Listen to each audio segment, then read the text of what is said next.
나가주십시오. 전무님께는 이미 사모님과 도련님이 와 계십니다.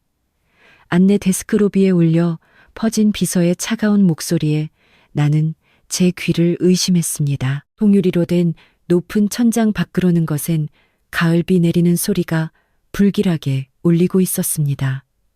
내 옆에서 잡고 따뜻한 손이 내 손가락을 꼭 쥐었습니다. 6살 된 딸 하은이가 불안한 눈빛으로 나를 올려다보고 있었습니다. 사모님이라니요, 무슨 말씀이신가요? 제가 민우 씨 아내입니다만. 내가 조용히 되묻자 비서 여자는 코웃음을 쳤습니다. 그녀의 시선은 나와 딸이 입은 저렴한 코트를 동정하듯 위아래로 훑어보고 있었습니다. 무언가 결정적으로 잘못되었다는 것을 직감한 순간 등골이 서늘해졌습니다. 남편의 퇴근을 서프라이즈로 맞이하려 찾았던 장소가 한순간에 낯선 수모의 현장으로 바뀌어버린 것입니다. 하지만 이때 남편과 비서는 아직 아무것도 알지 못했습니다. 내 배후에 대한민국 정재계와 어둠의 세계 양쪽에 절대적인 영향력을 행사하는 3명의 오빠가 있다는 사실을 말입니다. 그리고 이날을 기점으로 자신들이 쌓아 올린 평온한 일상이 요란한 소리를 내며 무너져 내릴 운명이라는 것을 말입니다. 시작은 쌀쌀한 가을 토요일 저녁이었습니다. 엄마, 아빠가 오늘 일찍 끝난다고 했지. 하은이가 빨간 우산을 흔들며 기쁜 듯이 말했습니다. 그래, 오늘 아빠 회사 창립 기념 파티가 강남 사옥에서 있거든. 잠시 얼굴만 비추고 바로 올 수 있다고 했으니까 깜짝 놀라게 해드리자. 내 남편 박민우는 중견 건설사인 신우건설의 전무이사로 재직 중이었습니다. 3년 전 내 친정의 막대한 출자와 오빠들의 묵묵한 뒷받침에 힘입어 파격적으로 임원에 발탁된 사내였습니다. 평소 그는 지은아, 항상 나를 내조해줘서 고마워라며 다정한 말을 건네곤 했습니다. 그렇기에 나는 남편을 전적으로 신뢰하며 가정에 헌신해 왔습니다. 오늘은 하은이가 아빠에게 꼭 보여주고 싶은 것이 있다고 해서 비밀로 마중을 나온 길이었습니다. 하은이의 손에는 유치원 미술 시간에 만든 아빠 얼굴이 그려진 종이접기 메달이 꼭 쥐어 있었습니다. 빗줄기가 거세지는 가운데 우리는 서울 강남대로에 위치한 신우건설 본사 빌딩에 도착했습니다. 로비에 들어서자 화려한 드레스를 입은 사람들과 정장 차림의 거래처 관계자들이 오가고 있었습니다. 정말 멋진 곳이다. 엄마. 그래, 아빠가 여기서 열심히 일하고 계시는 거야. 우리는 안내 데스크로 향해 안면이 있는 직원에게 말을 걸려 했습니다. 하지만 그곳을 가로막은 것은 남편 민우의 개인 비서인 이수진이었습니다. 수진은 내가 민우의 아내라는 것을 당연히 알고 있어야 했습니다. 몇 번이나 집으로 서류를 가져오기도 했고 명절 선물 배송건으로 통화도 나누었기 때문입니다. 그런데도 그녀의 태도는 평소와는 완전히 달랐습니다. 고급 브랜드 정장을 차려입은 수지는 우리를 경멸하는 눈빛으로 내려다보았습니다. 어머, 한지은 씨, 여긴 어쩐 일이세요? 오늘은 관계자 외 출입 금지입니다. 이수진 비서님 수고 많으십니다. 민우 씨를 놀라게 해주려고 하은이와 마중을 왔어요. 내가 온화하게 미소 짓자 수지는 냉혹한 비웃음을 흘렸습니다. 놀라게 한다고요? 네, 확실히 놀라시긴 하겠네요. 하지만 민폐일 뿐입니다. 오늘 파티에는 전무님의 공식적인 가족분들이 이미 참석해 계시니까요. 공식적인 가족이라니 내 머릿속이 새하얗게 변했습니다. 전무님의 영식인 사랑스러운 도련님, 그리고 아름다운 사모님이십니다. 당신이 여기 있으니 대단히 불쾌하군요. 보안 요원을 부르기 전에 즉시 나가주십시오. 수진의 목소리는 조용했지만 로비 전체에 울려 퍼질 듯한 차가움을 품고 있었습니다. 주변의 시선이 일제히 우리에게 쏠리는 것이 느껴졌습니다. 저 사람 봐. 본인이 전무님 아내라고 우기고 있나 봐. 어머. 하지만 안쪽 연회장에는 훨씬 아름다운 사모님과 남자아이가 있던데 수근거리는 소리가 가차없이 우리 귀에 꽂혔습니다. 나는 충격의 말을 잃고 그 자리에 멍하니 서 있었습니다. 무슨 일이 일어나고 있는 것인지 이해가 되지 않았습니다. 내가 민우의 아내이고 하은이가 그의 하나뿐인 딸일 텐데 말입니다. 그런데 다른 아내와 아들이 저 안에 있다는 현실을 받아들일 수 없었습니다. 엄마, 아빠는 어디 있어? 저 언니 너무 무서워. 하은이가 겁에 질린 목소리로 내 코트 자락을 끌어당겼습니다. 나는 정신을 차리고 즉시 하은이의 귀를 양손으로 다정하게 막아주었습니다. 더 이상 냉혹한 말을 순수한 딸의 귀에 들리게 할 수는 없었습니다. 나는 입술을 깨물었고 분노와 슬픔으로 온몸이 떨리는 것을 필사적으로 억눌렀습니다. 그리고 냉철한 눈빛으로 나를 내려다보는 수진을 마주 보았습니다. 이 여자는 내가 어디에 누구인지를 근본적으로 착각하고 있는 듯 했습니다. 내가 그저 순종적이고 세상 물정 모르는 전업주부가 아니라는 사실을 말입니다. 나는 조용히 주머니에서 스마트폰을 꺼냈습니다. 그리고 어떤 번호 하나를 화면에 띄웠습니다. 그것은 내가 가장 의지하면서도 가장 두려운 힘을 가진 셋째 오빠의 번호였습니다. 누구에게 전화를 거는지 모르겠지만 소용없어요. 이수진 비서는 내가 스마트폰을 쥐는 모습을 보고 킥킥거렸습니다. 그렇게 외롭고 억울하시면 친정 엄마한테라도 울며 매달릴 생각이신가요? 그 말에는 명백한 조소와 경멸이 담겨 있었습니다. 나는 아무 대답도 하지 않고 그저 조용히 화면을 응시했습니다. 수지는 내가 평범하고 생활비에 허덕이는 주부라고 굳게 믿는 듯 했습니다. 그도 그럴 것이 나는 남편 민우와 결혼할 때 내 친정에 대해 자세히 이야기하지 않았기 때문입니다. 내 결혼 전성은 한씨, 대한민국 재계를 유영하는 성운그룹 한씨 가문입니다. 이 이름을 듣고 대한민국의 정재계나 특정 어둠의 세계에서 모르는 자는 없습니다. 내 친정은 구한말부터 이어져 온 명문가로 사회 모든 분야에 막대한 영향력을 행사하고 있습니다.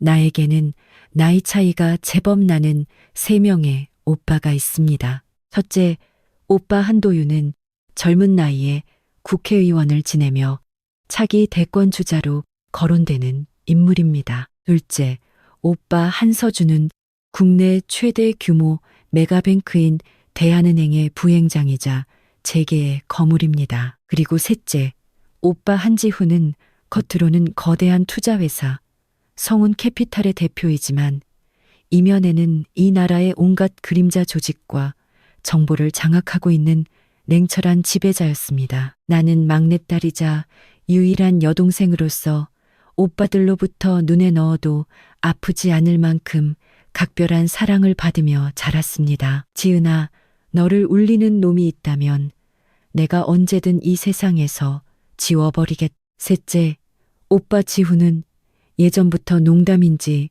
진담인지 모를 어조로 자주 그렇게 말하곤 했습니다.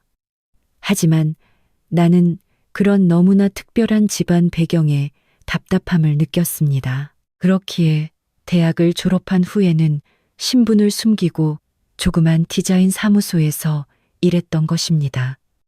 그곳에서 만난 사람이 당시 별 볼 일 없는 영업사원이었던 민우였습니다. 언젠가 내 힘으로 큰 건물을 지어서 많은 사람을 행복하게 해주고 싶어. 꿈을 뜨겁게 이야기하던 민우의 모습은 내게 너무나 신선하고 빛나 보였습니다. 내 집안 배경을 전혀 모르는 민우는 나를 순수하게 한 명의 여성으로서 사랑해 주었습니다. 적어도 나는 그렇게 믿었던 것입니다. 지은아, 나와 결혼해줘. 너를 평생 행복하게 해줄게. 그의 프로포즈를 받아들였을 때 나는 친정과의 관계를 거의 끊을 각오를 했습니다. 결혼식도 친인척 몇 사람만 모인 극히 소박한 자리로 마쳤습니다. 오빠들은 거세게 반대했지만 마지막에는 내 확고한 결심에 눈물을 흘리며 배웅해 주었습니다. 하지만 결혼하고 나서부터 민우의 일은 어째서인지 급격히 잘 풀리기 시작했습니다. 신우건설의 경영 위기를 구한 거액의 대출이 갑자기 메가뱅크에서 승인되거나 공공사업 입찰에서 경쟁사들이 줄줄이 자진자퇴하여 신우건설이 독점적으로 수주할 수 있게 된 일들, 그것들은 모두 내 오빠들이 그림자처럼 여동생을 위해 손을 쓴 결과였습니다. 민우는 그것을 자신의 실력과 운이 좋아서라고 굳게 믿고 있었습니다. 지은아, 또 큰 프로젝트를 따냈어. 내 재능을 드디어 세상이 알아준 거야. 기뻐하며 보고하는 남편을 보며 나는 진실을 말하지 않고 그저 잘 됐다며 미소 지었습니다. 남편의 자존심을 상하게 하고 싶지 않았기 때문입니다. 그 결과 민우는 30대 중반이라는 젊은 나이에 전무이사라는 초고속 승진을 이루어냈습니다. 지위와 명예 그리고 막대한 임원 보수를 손에 넣은 민우는 조금씩 변해갔습니다. 집에 들어오는 시간은 늦어졌고 나와 하은이를 대하는 태도도 어딘가 냉담해져 갔던 것입니다. 나는 회사의 중역이야. 너처럼 세상 물정 모르는 집안일만 하는 주부와는 사는 세계가 다르다고. 최근에는 그런 심한 말을 태연히 입에 담곤 했습니다. 그리고 오늘의 이 사태가 벌어진 것입니다. 로비의 화려한 조명 아래 수지는 내 저렴한 코트를 손가락질하며 말했습니다. 전무님께서는 말이죠. 당신처럼 촌스럽고 내세울 것 없는 여자에게 이미 실증이 나셨어요. 전무님의 옆자리에 어울리는 건 훨씬 화려하고 회사에 도움이 되는 진짜 사모님입니다. 진짜 사모님이라니요. 내가 조용히 되묻자 수지는 가슴을 펴고 답했습니다.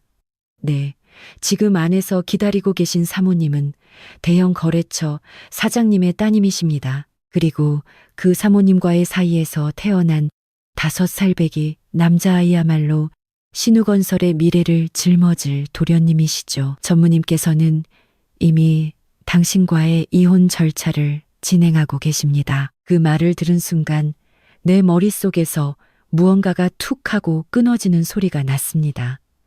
배신당했다는 슬픔보다 맹렬한 분노가 펄펄 끓어올랐습니다. 내 친정의 힘을 자신의 실력이라 착각하고 기고만장해져 나와 딸을 버리겠다는 그 어리석음과 제멋대로인 태도에 나는 진심으로 질려버렸습니다. 엄마, 아빠가 이제 하은이 필요 없대 귀를 막고 있던 내 손 틈새로 수진의 말을 들어버린 것인지 하은이의 눈에서 굵은 눈물이 방울방울 흘러내렸습니다. 사랑하는 딸이 이토록 상처받았는데 가만히 있을 엄마는 세상에 없습니다. 나는 완전히 결단을 내렸습니다. 더 이상 다정한 아내의 가면을 쓰고 있을 필요가 없습니다. 나를, 그리고 무엇보다 하은이를 모욕한 대가를 그들에게 철저하게 치르게 할 것입니다. 나는 스마트폰의 통화 버튼을 눌렀습니다. 신호음은 단 한 번만 울렸습니다. 여보세요. 지은이냐? 무슨 일이니? 수화기 너머에서 익숙하고도 낮게 가라앉은 냉철한 셋째 오빠 지은의 목소리가 들려왔습니다. 지은이 너 맞지 웬일이냐? 네가 먼저 전화를 다 하고. 스마트폰 너머로 들리는 셋째 오빠의 목소리는 여느 때처럼 침착했습니다. 하지만 그 깊은 곳에 있는 여동생을 향한 깊은 애정이 수화기를 넘어 전해져 왔습니다. 나는 옆에서 눈물을 참는 하은이의 머리를 다정하게 쓰다듬으며 한 글자 한 글자 조용히 고했습니다.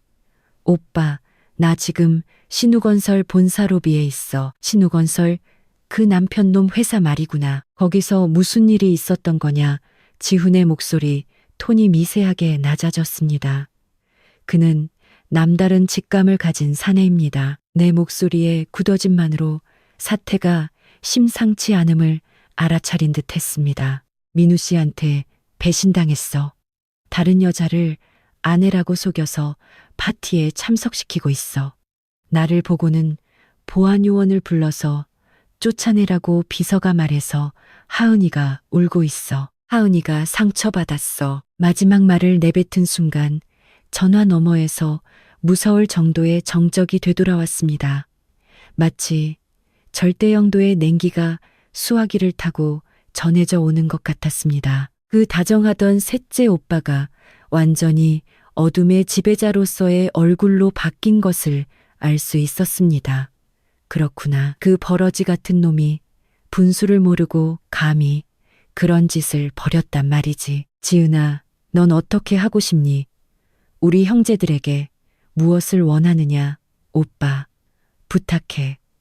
나는 로비에 장식된 웅장한 샹들리에를 올려다보며 분명하게 내뱉었습니다. 그 남자도 그 주변 인간들도 단 한 사람도 남기지 말고 그들이 손에 넣었다고 생각하는 모든 것을 철저하게 짓밟아줘.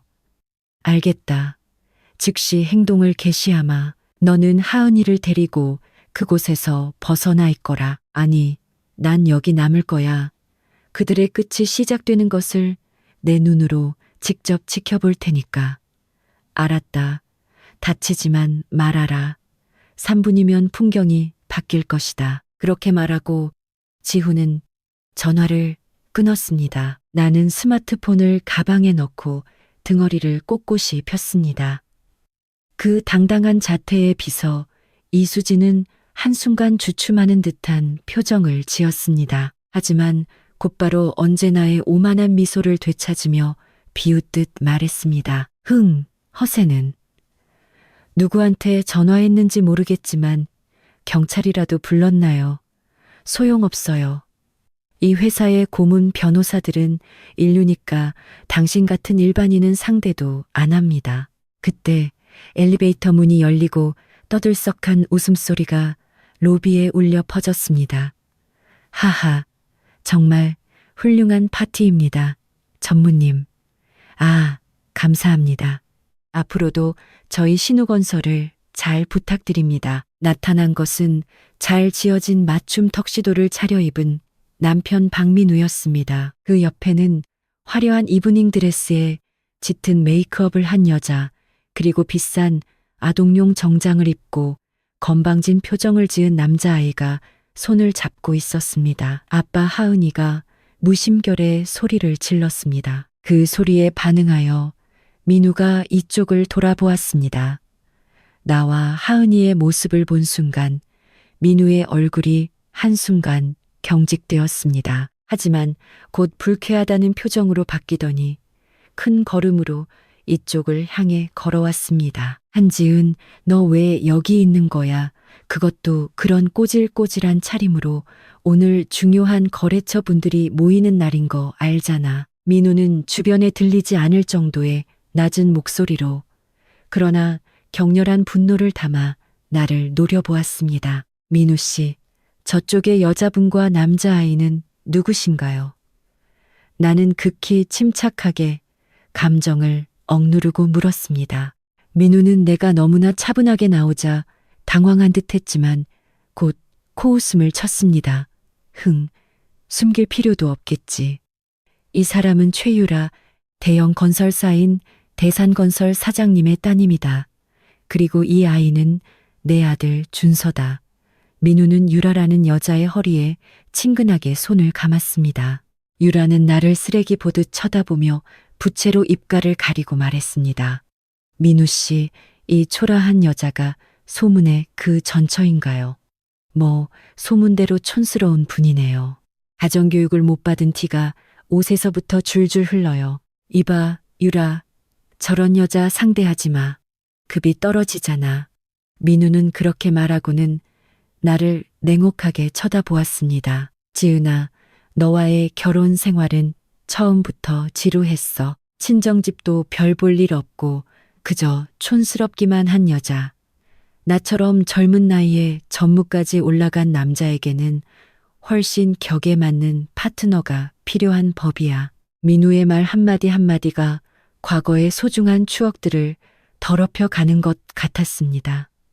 하지만 내 마음속에 있던 것은 슬픔이 아니라 뼛속까지 시린 조용한 분노였습니다. 너와의 이혼 서류는 이미 준비되어 있어. 나중에 우편으로 보낼 테니까 당장 사인하고 꺼져. 하은이의 양육비 그런 거 단 한 푼도 줄 생각 없으니까. 친권은 너한테 주지.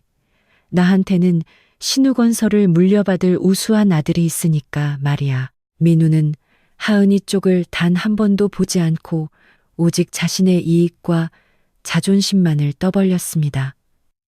하은이는 내 뒤에 숨어 소리를 죽여 울고 있었습니다. 나는 하은이의 손을 꽉 쥐고 그저 묵묵히 민우를 노려보았습니다. 무슨 말이라도 해보지 그래. 현실을 깨닫고 나니 꿀먹은 벙어리가 되었나 민우가 승리에 도취되어 웃었습니다. 유라도 함께 나를 비웃고 있었습니다. 나는 그저 묵묵히 그들을 지켜보았습니다. 폭풍이 몰아치기 전 고요한 태풍의 눈 속에서 나는 오직 그 순간만을 기다리고 있었습니다. 도대체 저 초라한 아이는 뭔가요? 대상건설의 사장 딸인 유라가 불쾌하다는 듯 얼굴을 찌푸렸습니다. 그녀는 하은이를 손가락질하며 마치 더러운 것을 보듯 시선을 보냈습니다. 어렵게 마련한 화려한 파티인데 이런 꼬질꼬질한 아이가 로비에 돌아다니다니 신우건설의 품격이 의심스럽네요. 민우 씨, 정말 맞는 말씀이십니다. 사모님. 비서 이수진이 이때다 싶어 유라의 맞장구를 쳤습니다. 한지은 씨, 당신에게는 상식이라는 게 없나요?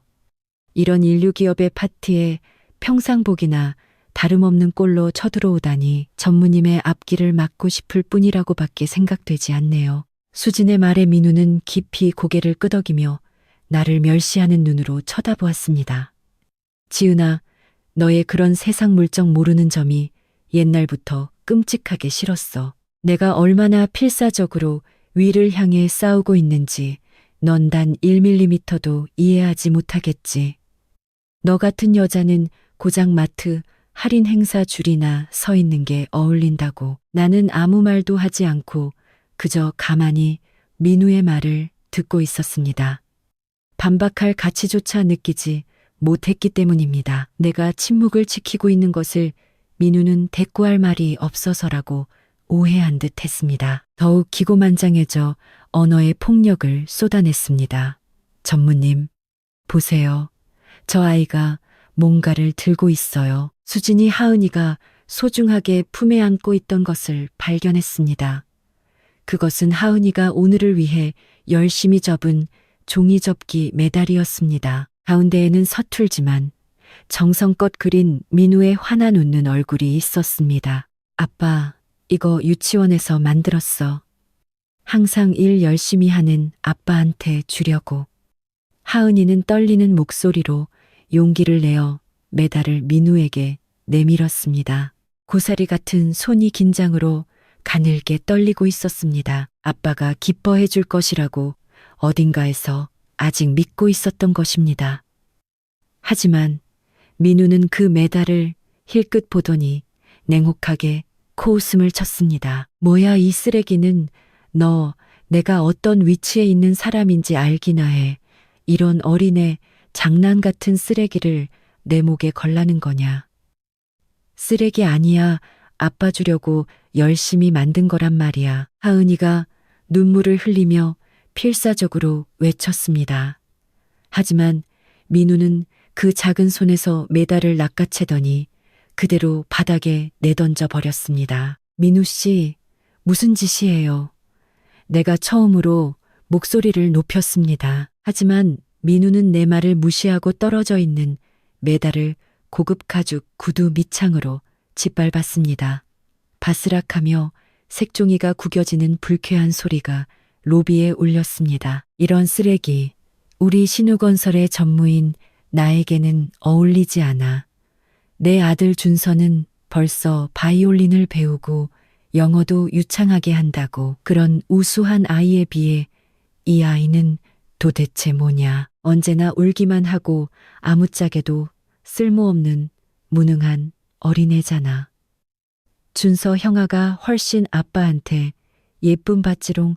유라의 아들인 준서가 하은이를 손가락질하며 비웃었습니다. 유라도 민우도 그 모습을 보며 만족스러운 듯 미소 짓고 있었습니다. 주변의 거래처 사람들도 멀찍이서 우리를 쳐다보며 수군거리고 있었습니다. 불쌍하긴 하네. 하지만 신분 차이가 너무 나잖아. 분수를 모르니까 저렇게 망신을 당하지. 아무도 우리를 돕거나 말리려 하지 않고 그저 구경거리 보듯 관찰하고 있었습니다. 하은이는 짓밟힌 메달을 보며 그 자리에 주저앉았습니다. 작은 어깨를 들썩이며 소리내어 서럽게 울기 시작했습니다. 나는 즉시 몸을 굽혀 하은이를 품에 꼭 안아주었습니다. 내 품 안에서 하은이는 아빠, 아빠하고 목 놓아 울부짖었습니다. 내 마음속에서 차가운 분노의 불길이 지금까지 겪어보지 못한 것엔 기세로 타올랐습니다. 이토록 모욕을 당하고 딸의 순수한 마음까지 짓밟았는데 용서할 수는 없었습니다. 나는 구겨지고 흙 묻은 메달을 조용히 주워 주머니에 넣었습니다. 그리고 천천히 자리에서 일어났습니다. 내 얼굴에서는 이미 일체의 감정이 사라져 있었습니다. 왜 그래? 한지은 그런 얼굴로 나를 노려보면 네가 뭘 어쩔 건데.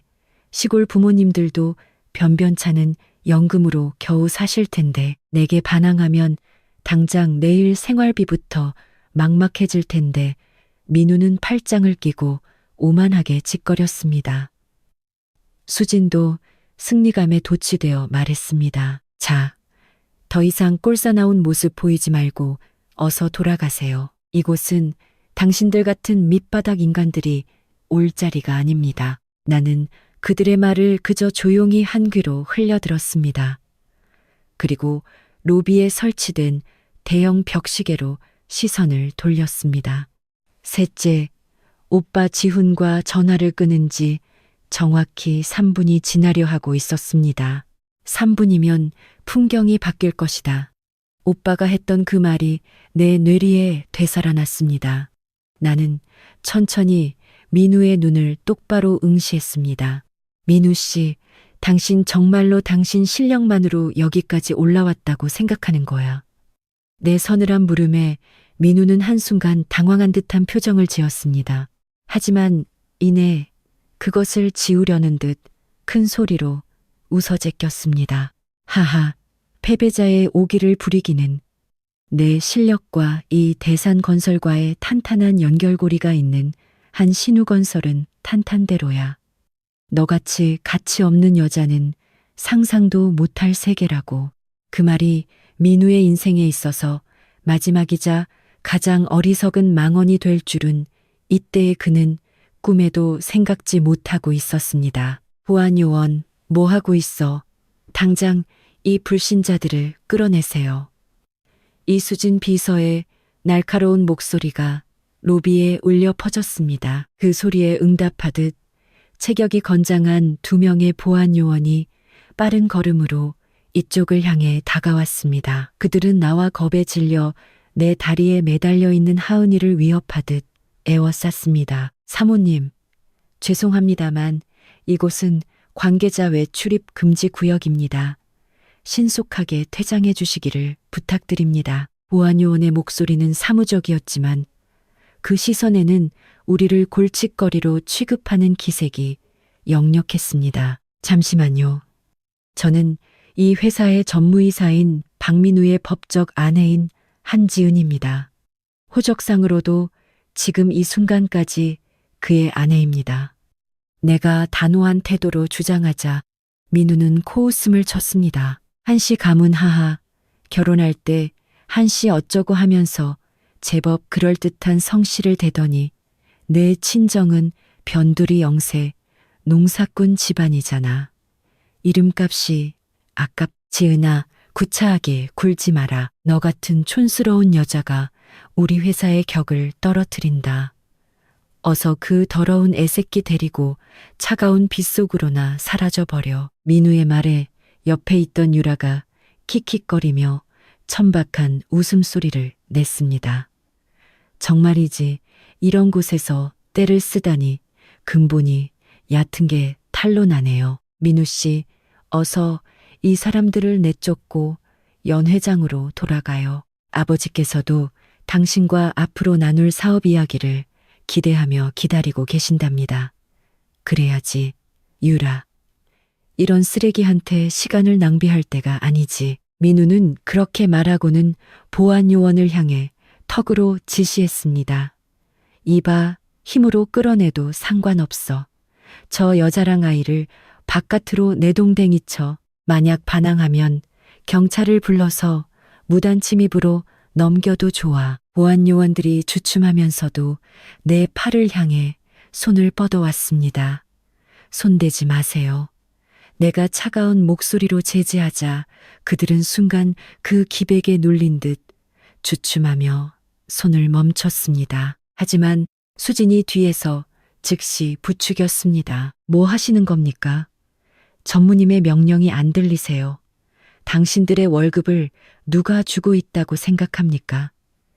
쥐꼬리만 한 월급 받는 저 가난한 모녀를 당장 바깥으로 끌어내세요. 보안요원의 거친 손이 내 어깨를 잡으려던 바로 그때 하은이가 우리 엄마 괴롭히지 마 하고 외치며 보안요원 앞을 가로막았습니다. 작은 몸을 덜덜 떨면서도 양팔을 벌려 나를 지키려는 딸, 그 모습을 보고 내 가슴은 찢어질 듯한 아픔에 휩싸였습니다. 하은아, 괜찮아. 엄마 뒤에 있어. 나는 하은이를 다정하게 당겨 내 등 뒤로 숨겼습니다. 그리고 나를 냉혹하게 내려다보는 민우와 비웃음을 띠고 있는 유라를 똑바로 쳐다보았습니다. 민우 씨, 마지막으로 하나만 묻지. 나와 하은이를 이렇게 쫓아내고 당신들이 무사할 수 있을 거라 생각해. 하하. 무사할 수 있겠냐고. 민우는 내 말이 여간 우습지 않았는지 배를 잡고 웃었습니다. 너 뇌 구조가 참 순진하구나. 나는 대산건설의 사장 딸과 결혼해서 더 큰 권력을 손에 쥘 거다. 너같이 배경도 없는 전업주부가 나한테 뭘 어쩔 수 있겠어. 고소라도 하게 위자료를 청구할 건가. 마음대로 해봐. 최고의 로펌 변호사들을 써서 너를 파산 상태로 몰아넣어 줄 테니까. 유라도 냉소적으로 내뱉었습니다. 주제를 아세요. 도둑고양이. 민우 씨는 내 남자예요. 당신 같은 볼품없는 여자에게 그는 너무나 과분한 존재죠. 앞으로는 우리가 신우건설을 지배할 거예요. 당신들은 길거리에 나앉아 흙탕물이나 마시며 살라고요. 주변 거래처 사람들의 냉혹한 시선까지 꽂혔습니다. 자업자득이지. 전무님한테 버림받았으니 이제 살 길이 막막하겠네. 그런 소리가 뒤섞여 로비를 지배하고 있었습니다. 완전히 벼랑 끝에 몰린 상황. 누구의 눈으로 보아도 나와 하은이는 권력과 돈을 가진 자들에게 짓밟힌 약자였습니다. 하지만 나는 절망하지 않았습니다. 오히려 그들의 오만함이 극에 달한 이 순간을 차분하게 즐기고조차 있었습니다. 자, 어서 나가세요. 보안 요원이 다시 나와 하은이를 밖으로 밀어내려 거칠게 팔을 잡았습니다. 자동문이 열리고 밖에 차가운 비바람이 로비 안으로 거세게 몰아쳤습니다. 뼈를 깎는 듯한 한기가 우리 몸을 감쌌습니다. 바로 그때였습니다. 멈추시오.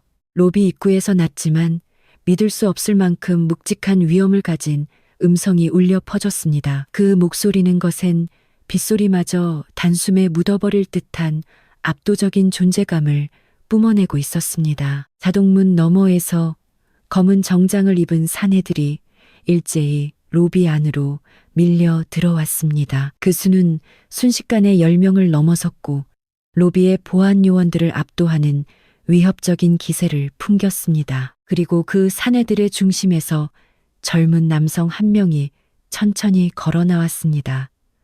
그 모습을 본 순간 나는 마음속으로 조용히 미소 지었습니다. 끝에 시작이네. 민우 씨, 아버지, 어서 오세요.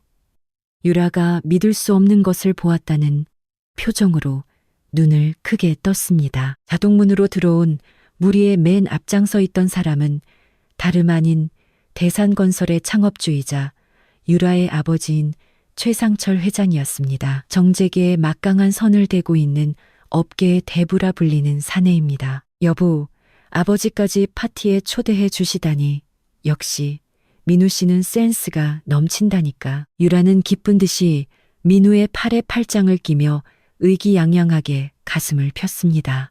하지만 최상철 회장의 모습은 명백히 이상했습니다. 평소라면 자신감에 차 있어야 할 그 얼굴은 흑빛으로 변해 있었고 이마에서는 비 오듯 식은땀이 흘러내리고 있었습니다. 최고급 맞춤 정장은 비에 젖어 있었고 호흡은 거칠어 마치 무언가의 극심한 공포를 느끼고 있는 듯 했습니다. 아버지, 도대체 왜 그러세요? 그렇게 허겁지겁 유라가 다가가려던 바로 그때 최상철 회장은 딸의 목소리를 완전히 무시했습니다. 그는 자신의 바로 뒤를 따르는 젊은 남성을 향해 끊임없이 허리를 굽혀 인사하고 있었던 것입니다. 그 남성은 핏이 완벽한 칠흑 같은 정장을 입고 안경 너머로 날카로운 광채를 뿜어내고 있었습니다. 그의 이름은 강태현 비서. 내 셋째 오빠이자 거대 투자회사 성운 캐피탈의 대표인 한지훈이 가장 신뢰하는 오른팔이자 수석 비서였습니다. 강 비서님, 제발 용서해 주십시오. 저희 회사는 정말 아무것도 몰랐습니다. 모두 이 어리석은 여식이 제멋대로 저지른 짓입니다. 최상철 회장이 로비 한복판에서 마치 대역죄인처럼 강 비서를 향해 굴욕적으로 머리를 조아리고 있었습니다. 아버지, 무슨 짓이에요? 왜 저런 듯도 보도 못한 남자한테 고개를 숙이고 계시는 거냐고요.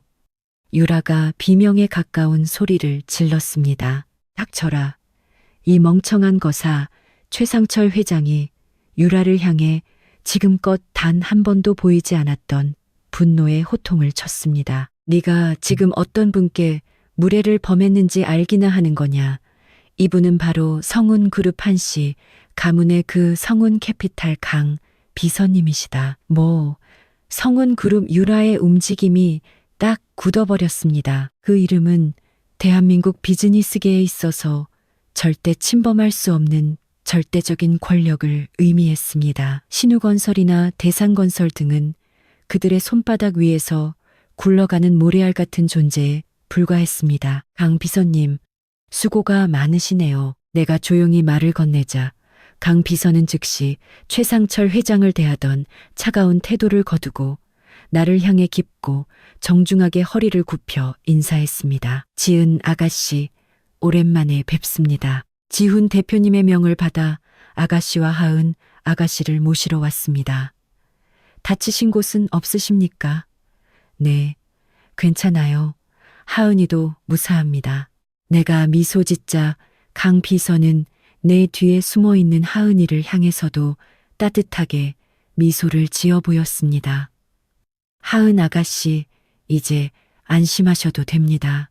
로비의 공기가 순식간에 얼어붙었습니다. 모두가 지금 무슨 일이 벌어지고 있는지 이해하지 못한 채 로봇처럼 굳어 있었습니다. 특히 민우의 얼굴은 믿을 수 없는 충격으로 일그러져 있었습니다. 지은 아가씨 너 무슨 소리를 하는 거야 한시라니. 그건 그냥 평범하고 흔한 시골 성씨가 아니었어. 민우가 떨리는 목소리로 내게 물었습니다. 흔한 시골 성씨라니 참으로 어리석은 남자군. 강 비서가 냉혹한 눈으로 민우를 내려다 보았습니다. 대한민국에서 성운 가문의 한씨 성을 가진 일족이 얼마나 위대한지 당신이 그동안 우리 성운 그룹사나 메가뱅크로부터 얼마나 거액의 특혜 대출을 받아왔는지 설마 잊은 것은 아니겠지. 대출, 그건 내 경영 능력을 높게 평가받아서. 민우의 말을 강 비서가 차갑게 끊었습니다. 착각도 정도껏 하십시오. 당신 같은 무능한 영업사원이 왜 30대의 전무가 될 수 있었겠습니까?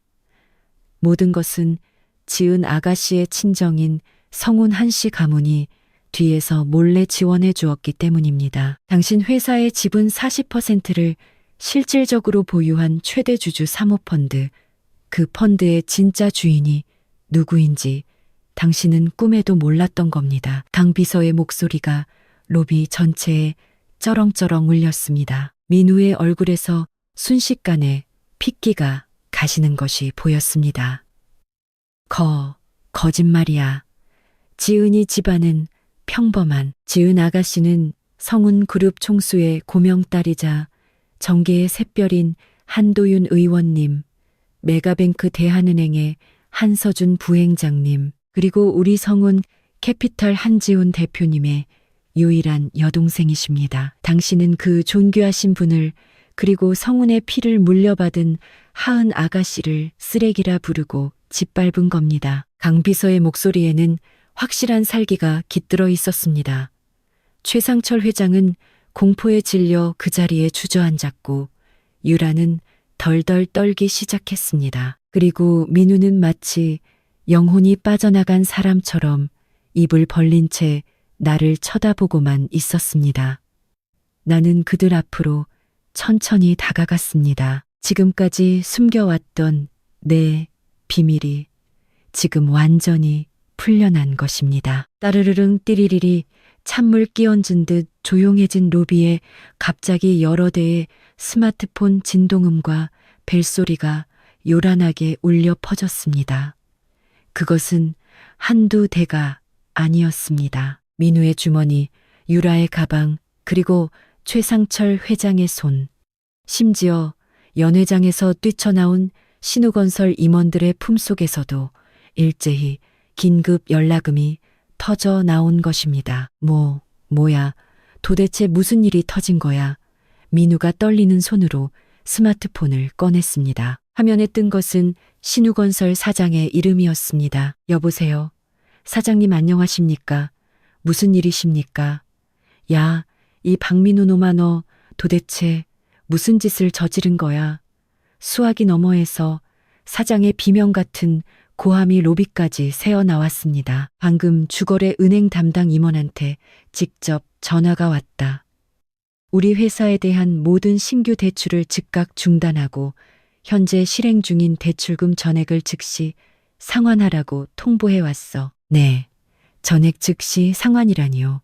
그런 조치를 당하면 우리 회사는 부도 처리돼요. 그것뿐만이 아니야. 우리 회사 주식이 공매도 폭격을 맞아서 하한가로 직행했. 이대로면 내일 당장 파산이야. 네가 성운그룹의 영린을 건드렸다는데 사실이냐? 어떻게 된 거냐 말해봐. 아, 행장님. 아니 사장님 그건.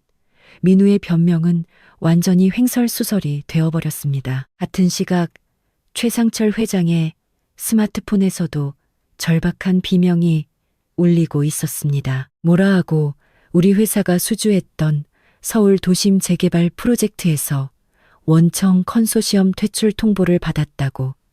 최상철 회장은 눈을 까 뒤집고 휴대폰을 쥐어짜듯 잡고 있었습니다.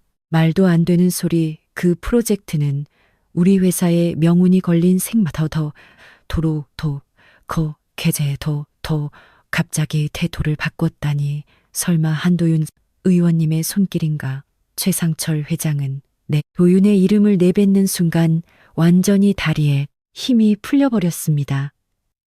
정계의 절대적인 권력을 가진 큰오빠에게 있어 중견 건설사 한두 곳을 공공사업에서 배제하는 것쯤은 아이 손목 비틀기보다 쉬운 일이었습니다. 아버지, 그게 무슨 소리예요?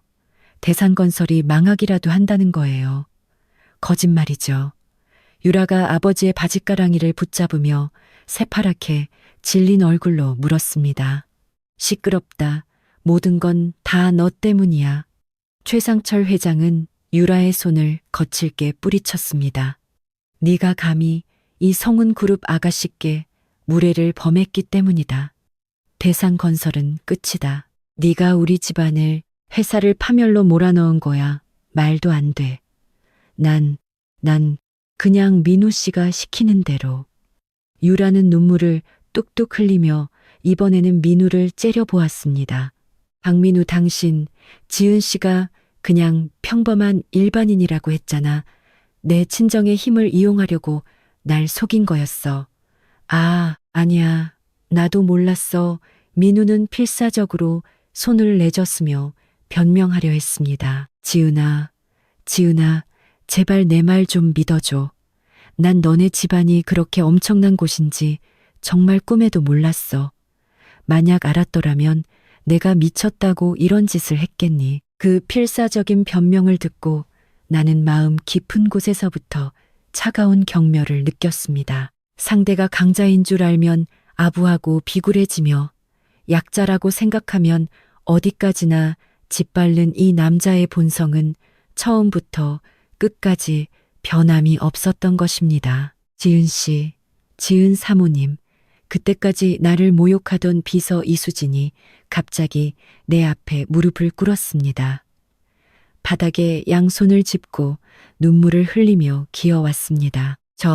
저는 그냥 전무님이 시키는 대로 따랐을 뿐이에요. 전무님한테 반항하면 당장 해고하겠다고 협박해서 사실은 저 지은 씨와 하은 양을 마음속 깊이 존경하고 있었어요. 제발, 제발 용서해 주세요. 거짓말하지 마. 이 불효우 같은 년이 유라가 수진의 머리채를 거칠게 잡았습니다. 당신 민우 씨 내연녀 주제에 어디서 뻔뻔하게 거짓말이야. 나와 민우 씨 사이를 갈라놓으려 한 것도 바로 너잖아. 뭐라고요? 당신이야말로 사장 딸이라는 타이틀만 가진 무능한 여자잖아요. 전무님이 진심으로 사랑한 건 바로 저였어요. 로비 한복판에서 드레스 차림의 유라와 정장 차림의 수진이 서로 머리채를 잡고 뒹구는 추악한 육탄전이 시작되었습니다. 민우는 그 두 사람을 말릴 생각조차 하지 못하고 오직 나를 향해 기어왔습니다. 지은아, 지은아, 내가 잘못했어.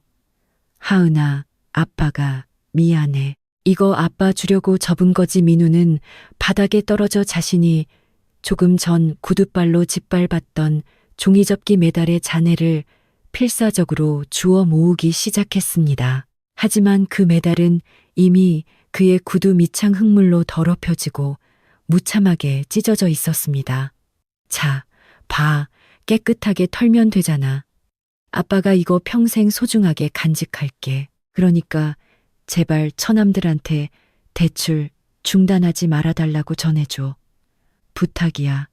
민우의 비굴하고 추악한 모습을 나와 하은이는 그저 차갑게 내려다 보았습니다.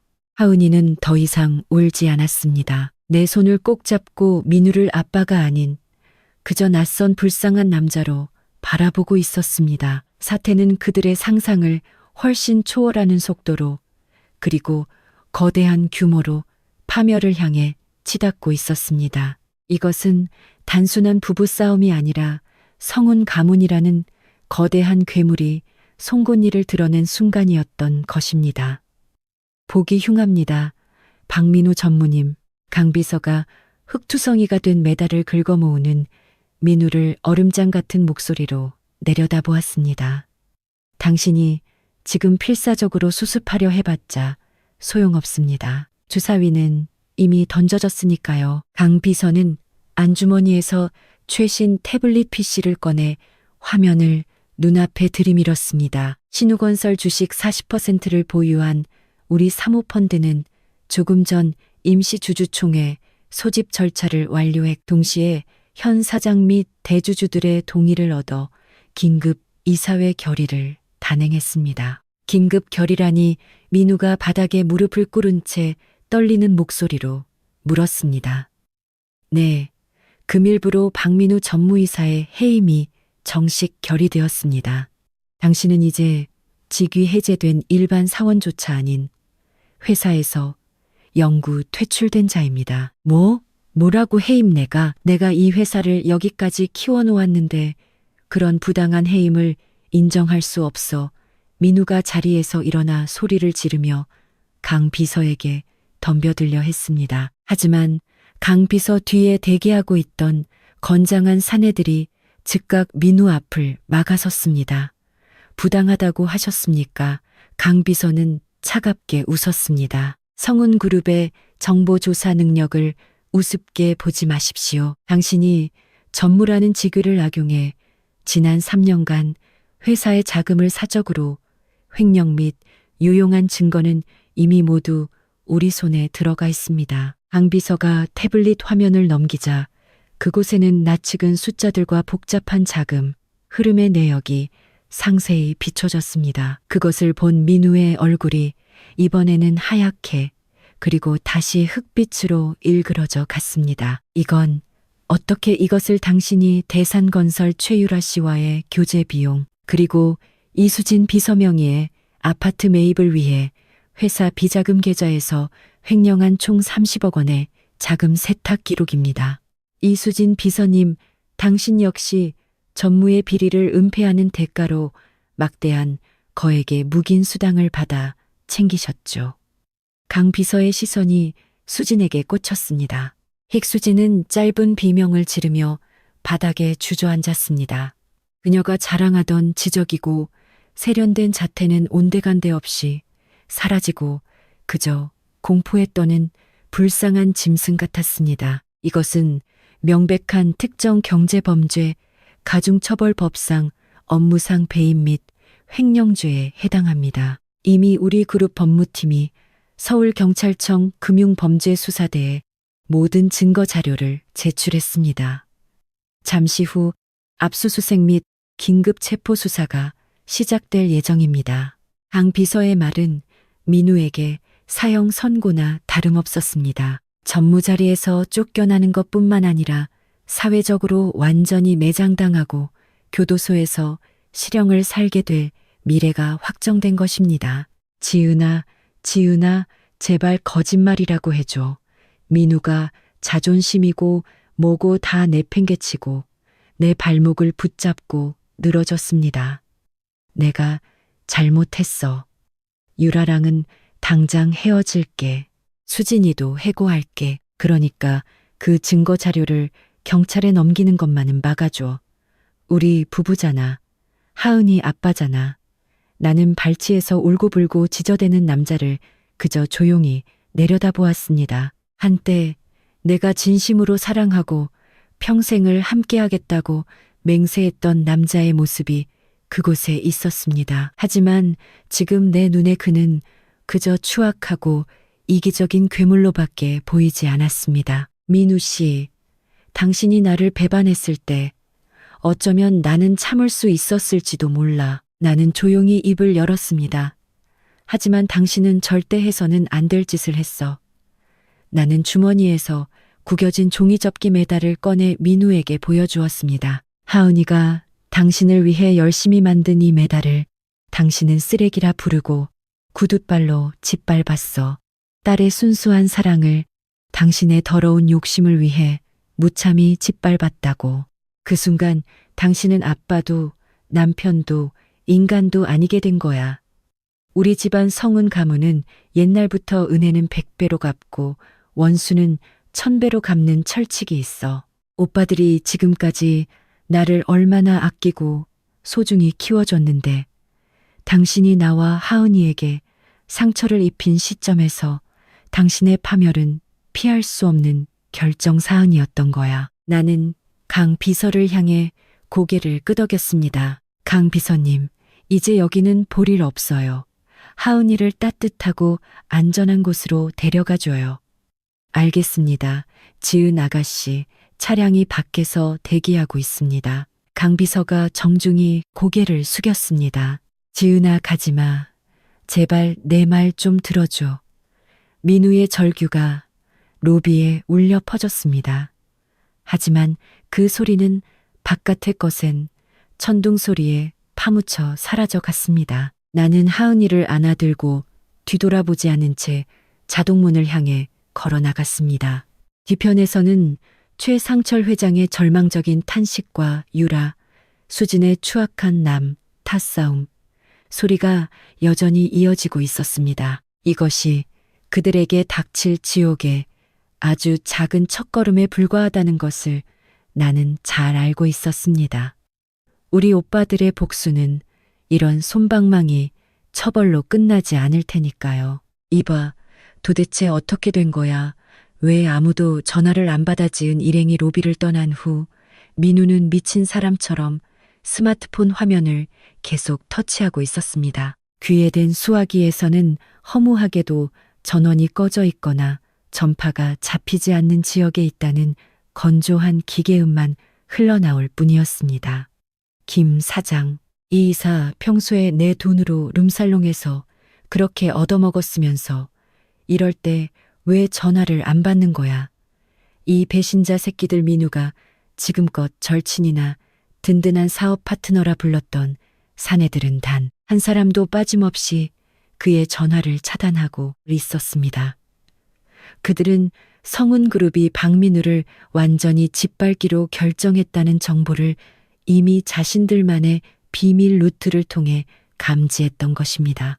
성운 가문을 적대시한 자와 엮이면 자신들의 회사마저 뼈도 못 추리고 파멸합니다. 냉혹한 비즈니스 세계에서 침몰하는 난파선에서 가장 먼저 탈출하는 것은 너무나 당연한 생존 본능이었습니다. 아버지, 어떻게 좀 해봐요. 우리 대산건설 힘을 쓰면 신우건설 하나쯤은 살려낼 수 있잖아요. 유라가 바닥에 주저앉은 채 아버지 최상철 회장의 어깨를 격렬하게 흔들었습니다. 헛소리 작작해라. 최상철 회장은 갈라진 목소리로 힘없이 고개를 저었습니다.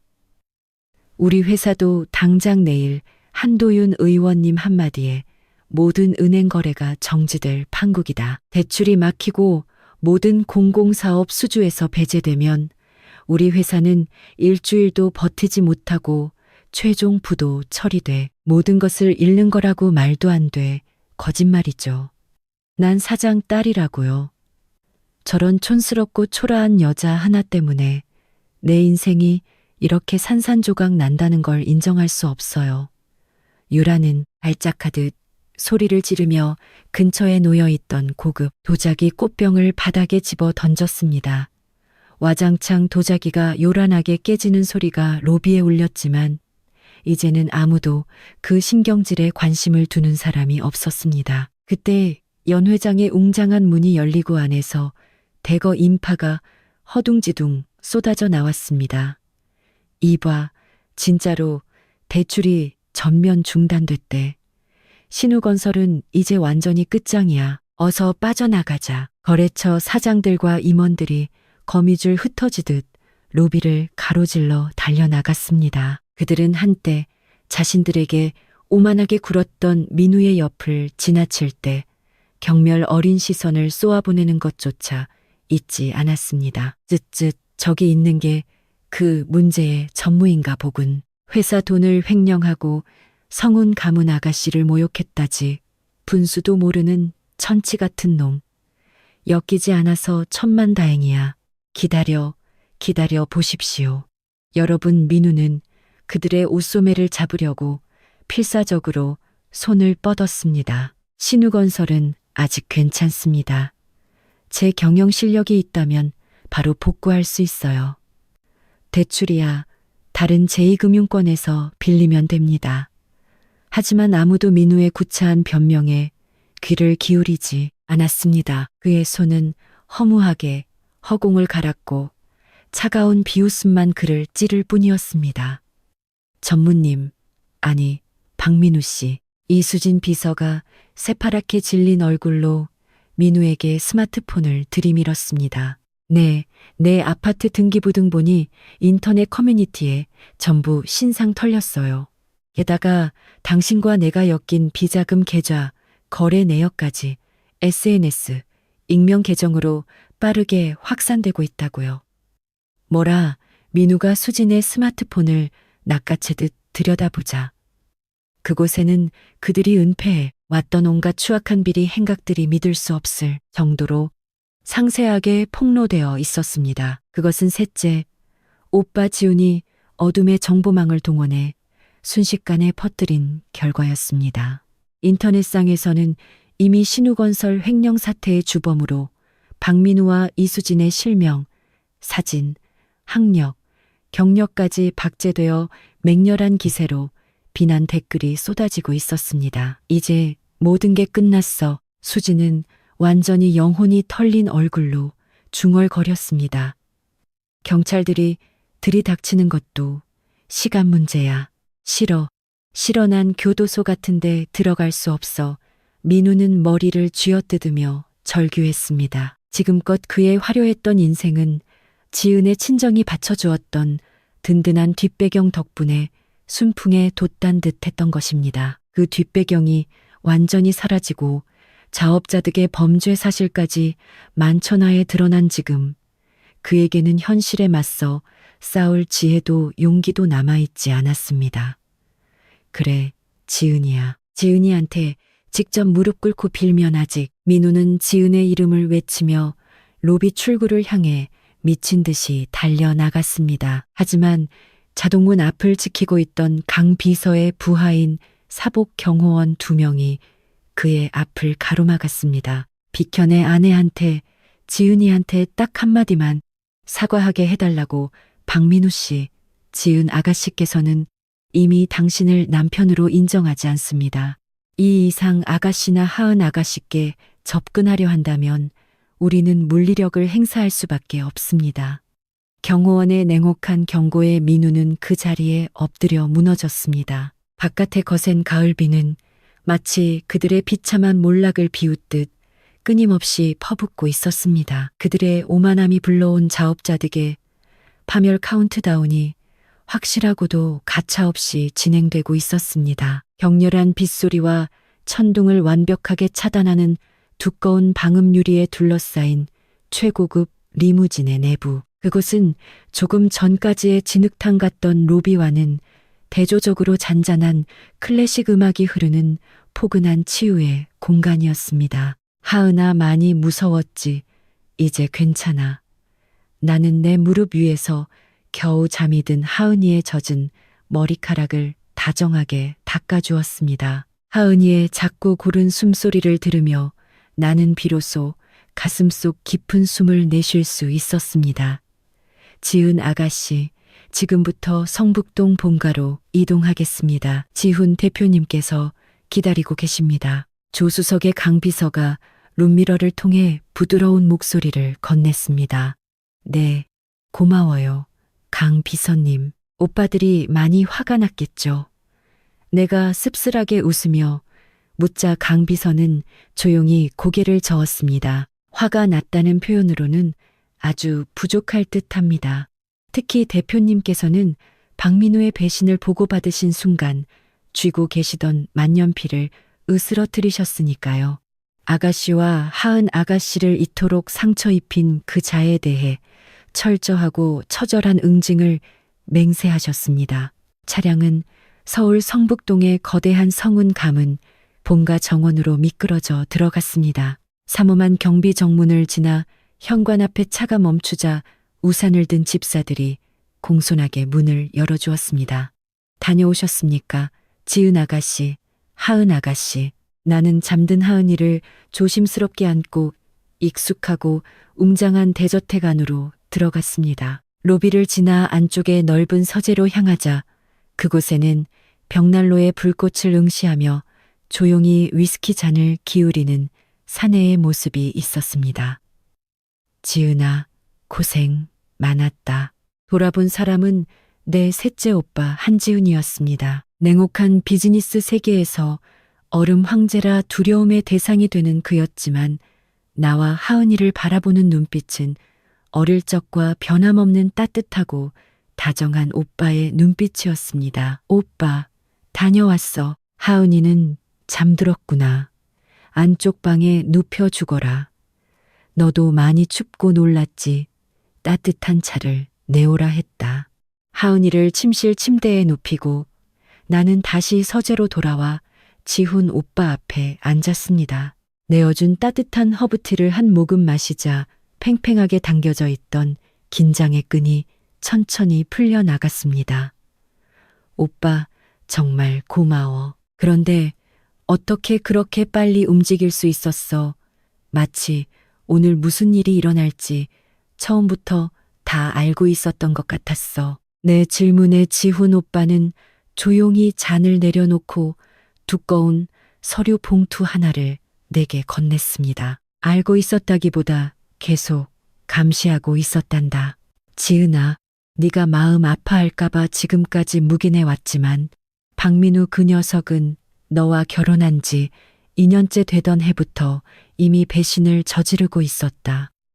2년째부터 그렇게나 오래전부터 서류를 열어보자 그곳에는 민우가 유라나 수진뿐만 아니라 여러 여성들과 빈번하게 밀회를 즐기는 사진들과 최고급 호텔, 명품 매장에서 결제한 영수증 사본들이 날짜 순으로 정연하게 정리되어 있었습니다.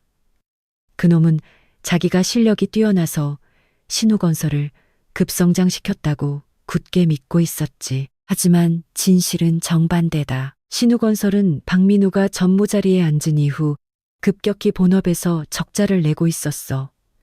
놈의 무모한 신규 사업 확장이랑 사적인 자금 횡령 때문이었지. 하지만 신우건설은 승승장구하고 있다고 민우 씨가 매일 자랑했는 걸 그건 우리 성운 집안에서 뒤로 몰래 적자 구멍을 메워주고 있었기 때문이야. 지훈 오빠는 차가운 썩소를 지었습니다. 둘째, 오빠 서준이가 메가뱅크의 대출 한도를 부자연스러울 정도로 계속 유지해주고 큰오빠 도윤이가 국토부 발주 사업을 신우건설 쪽으로 우선 배정해 주었지.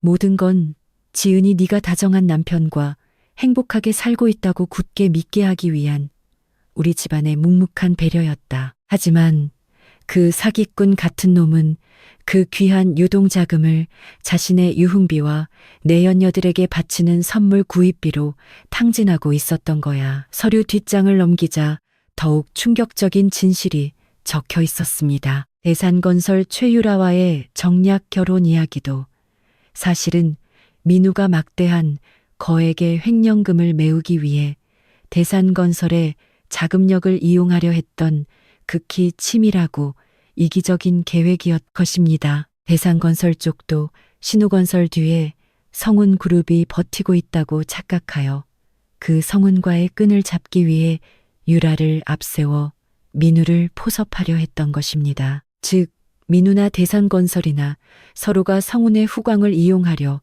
더러운 흙탕물 싸움을 벌이고 있었던 것입니다.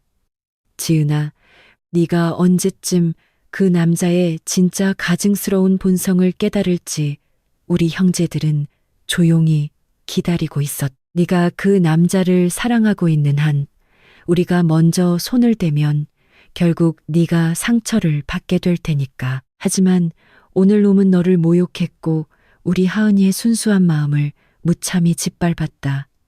그 순간 유예 기간은 끝났다. 지훈 오빠의 눈빛은 마치 먹잇감을 벼랑 끝으로 몰아넣은 맹수처럼 날카롭게 빛나고 있었습니다. 그 남자가 손에 넣었다고 착각하던 명예도 지위도 재산도 전부 우리 성운이 잠시 빌려준 신기루에 불과해.